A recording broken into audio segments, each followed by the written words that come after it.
లేవియకాండము 14వ అధ్యాయం. మరియు యెహోవా మోషేకు ఇలాగు సెలవిచ్చెను, కుష్ఠరోగి పవిత్రుడని నిర్ణయించిన దినమున వానిని గూర్చిన విధి ఏదనగా, యాజకుని వద్దకు వానిని తీసుకుని రావలెను. యాజకుడు పాలెము వెలుపలికి పోవలెను. యాజకుడు వారిని చూచినప్పుడు కుష్ఠుపొడ బాగుపడి కుష్ఠరోగిని విడిచిన ఎడల యాజకుడు పవిత్రత పొందగోరు వాని కొరకు సజీవమైన 2 పవిత్ర పక్షులు, దేవదారు కర్రను, రక్తవర్ణము గల నూలును, హిస్సోపును తెమ్మని ఆజ్ఞాపింపవలెను.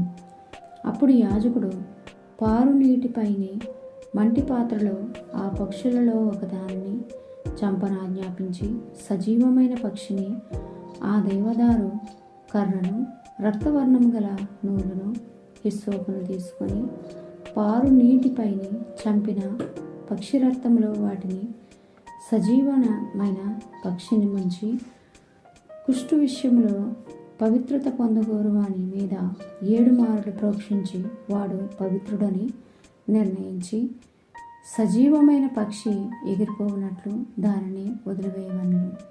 అప్పుడు పవిత్రత పొందగోరువాడు తన బట్టలు ఉదుకుకొని తన రోమమంతటిని క్షౌరము చేసుకొని నీళ్లతో స్నానము చేసి పవిత్రుడగును. తరువాత వాడు పాలెంలోనికి వచ్చి తన గుడారము వెలుపల 7 దినములు నివసింపవలెను. 7వ నాడు తన రోమమంతటిని, తన తలను, తన గడ్డమును, తన కనుబొమ్మలను క్షౌరం చేసుకొనవలెను. తన రోమమంతటిని క్షౌరం చేసుకుని బట్టలు ఉతుకుకొని నీళ్లతో కడుగుకొని పవిత్రుడగును. 8వ నాడు వాడు నిర్దోషమైన 2 మగ గొర్రె పిల్లలను, నిర్దోషమైన ఏడాది ఆడు గొర్రె పిల్లలను, నైవేద్యములకై నూనె కలిసిన 3 10వ వంతుల గోధుమ పిండిని, 1 అర్ధసేరు నూనెను తీసుకొని రావలను. పవిత్రపరచ యాజకుడు పవిత్రత పొందగోరు మనుష్యుని వాటితో ప్రత్యక్ష గుడారం యొక్క ద్వారమున యెహోవా సన్నిధిని తీసుకొని రావలను.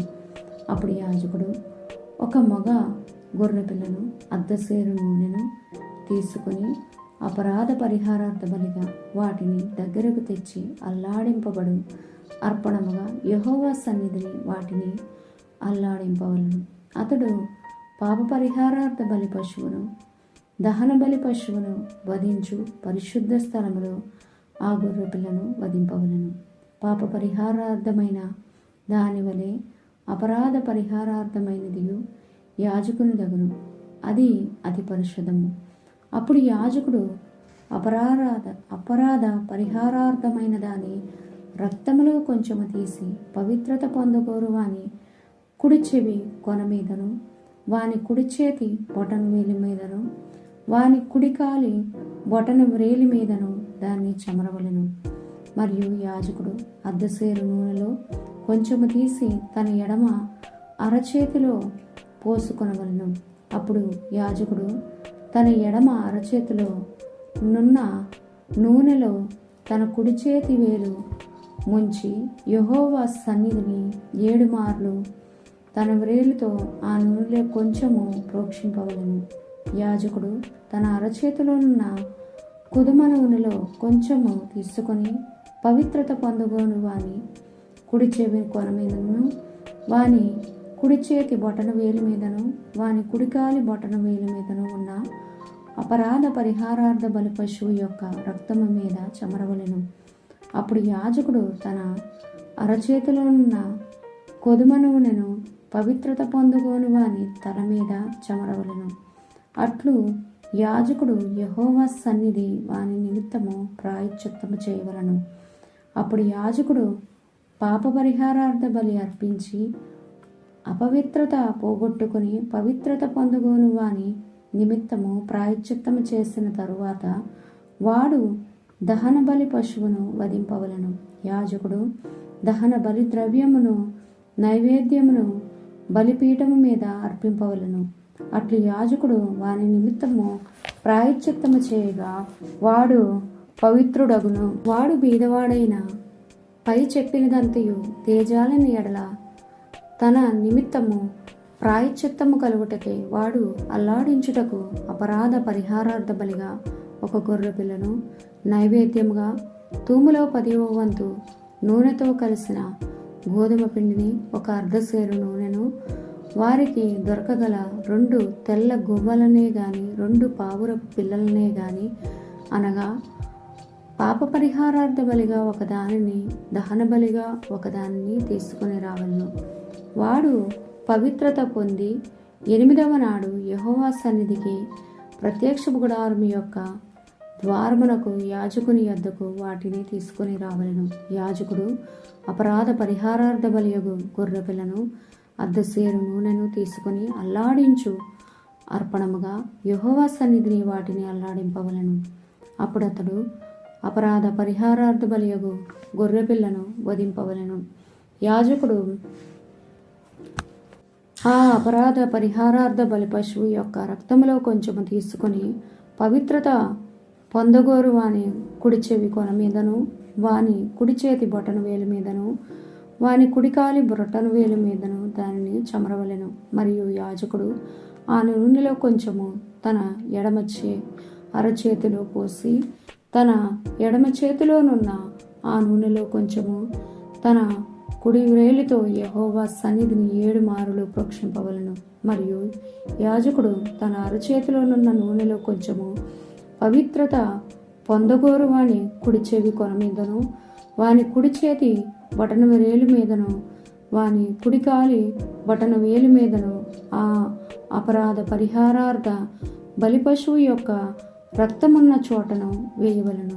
యాజకుని అరచేతిలోనున్న కొదుమ నూనెను అతడు పవిత్రత పొందగోను వానికి యెహోవా సన్నిధిని ప్రాయశ్చిత్తము కలుగు చేయుటకు వాని తల మీద పోయవలను.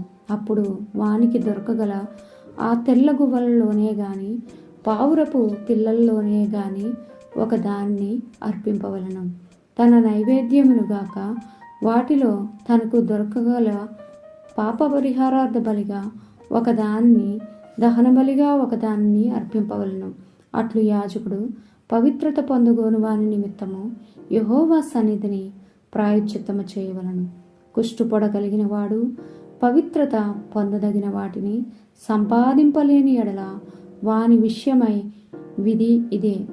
మరియు యెహోవా మోషేకు అహరోనులకు ఈలాగు సెలవిచ్చెను: నేను స్వాస్థ్యముగా మీకిచ్చుచున్న దేశమునకు మీరు వచ్చిన తరువాత మీ స్వాస్థ్యమైన దేశములోను ఏ ఇంటనైనను నేను కుష్టుపొడ కలుగజేసిన ఎడల ఆ ఇంటి యజమానుడు యాజకుని యొద్దకు వచ్చి, నా ఇంటిలో కుష్టుపొడ వంటిది నాకు కనబడనని అతనికి తెలియచెప్పవలను. అప్పుడు ఆ ఇంటనున్నది యావత్తు అపవిత్రత కాకుండానట్లు యాజకుడు ఆ కుష్టుపొడను చూచుటకు రాకమునుపు అతడు ఆ ఇల్లు వట్టిదిగా చేయనాజ్ఞాపింపవలను.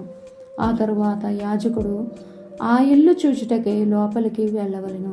అతడు పొడ చూచినప్పుడు ఆ పొడ ఇంటి గోడల యందు పచ్చ దాలుగానైనను ఎర్రదాలుగానైనను ఉండు పల్లపు చారలు గలదై గోడ కంటే పల్లముగా ఉండిన ఎడల యాజకుడు ఆ ఇంటి నుండి ఇంటి వాకిటికి బయలువెళ్ళి ఆ ఇల్లు 7 దినములు మూసి ఉంచవలెను. 7వ నాడు యాజకుడు తిరిగి వచ్చి దానిని చూడవలెను. అప్పుడు ఆ పొడ ఇంటి గోడల యందు వ్యాపించినదైన ఎడల యాజకుని సెలవు చొప్పున ఆ పొడగల రాళ్లను ఊడదీసి ఊరి వెలుపలనున్న అపవిత్ర స్థలమున పారవేయవలెను. అప్పుడు అతడు ఆ ఇంటి లోపలను చుట్లు గోడలను గీయింపవలను. వారు గీసిన పెళ్లలను ఊరి వెలుపలనున్న అపవిత్ర స్థలమున పారబోసి వేరు రాళ్లను తీసుకుని ఆ రాళ్లకు ప్రతిగా చేర్చవలను. అతడు వేరు అడుసును తెప్పించి ఆ ఇంటి గోడకు పూయింపవలను. అతడు ఆ రాళ్లను ఊడదయించి ఇల్లు గీయించి దానికి అడుసును పూయించిన తరువాత ఆ పొడ తిరిగి ఆ ఇంటి బయలుపడిన ఎడల యాజకుడు వచ్చి దానిని చూడవలెను. అప్పుడు ఆ పొడ ఆ ఇంట వ్యాపించిన ఎడల అది ఆ ఇంటిలో కొరుకుడు కుష్టము, అది అపవిత్రము. కాబట్టి అతడు ఆ ఇంటిని, దాని రాళ్లను, కర్రలను, సున్నమంతటిని పడగొట్టించి ఊరి వెలుపలనున్న అపవిత్ర స్థలములకు వాటిని మోయించి పారబోయింపవలెను. మరియు ఆ ఇల్లు పాడు విడిచిన దినములన్నీ దానిలో ప్రవేశించిన వాడు సాయంకాలము వరకు అపవిత్రుడగును. ఆ ఇంటి పండుకొనివాడు తన బట్టలను ఉతుక్కొనవలెను. ఆ ఇంట భోజనము చేయువాడు తన బట్టలను ఉతుక్కొనవలెను. యాజకుడు వచ్చి లోపల ప్రవేశించి చూచినప్పుడు ఆ ఇంటికి అడుసు వేసిన తరువాత ఆ పొడ ఇంటిలో వ్యాపింపకపోయిన ఎడల పొడ బాగుపడెను గనుక ఆ ఇల్లు పవిత్రమని యాజకుడు నిర్ణయింపవలెను.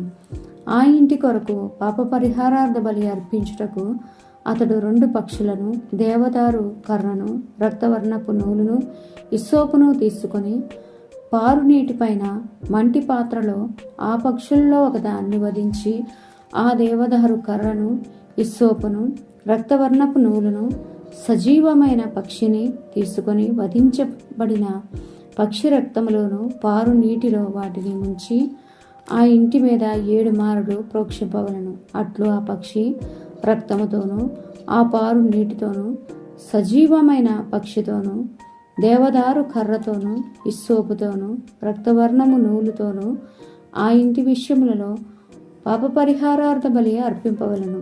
అప్పుడు సజీవమైన పక్షిని ఊరి వెలుపల నెగరు విడవవలెను. అట్లు అతడు ఆ ఇంటికి ప్రాయశ్చిత్తము చేయగా అది పవిత్రమగును. ప్రతి విధమైన కుష్టుపడను గూర్చియు, బొబ్బను గూర్చియు, వస్త్ర కుష్టమును గూర్చియు, వస్త్రమునకైనను ఇంటికైనను కలుగు కుష్టమును గూర్చియు, వాపును గూర్చియు, పక్కును గూర్చియు, నిగనిగలాడు మచ్చను గూర్చియు ఒకడు ఎప్పుడు అపవిత్రుడగునో ఎప్పుడు పవిత్రుడగునో తెలియజేయుటకు ఇది కుష్టమును గూర్చిన విధి. దేవుడు తన పరిశుద్ధ వాక్యాన్ని మన వినికిడిలో దీవించి ఆశీర్వదించును గాక. ఆమేన్.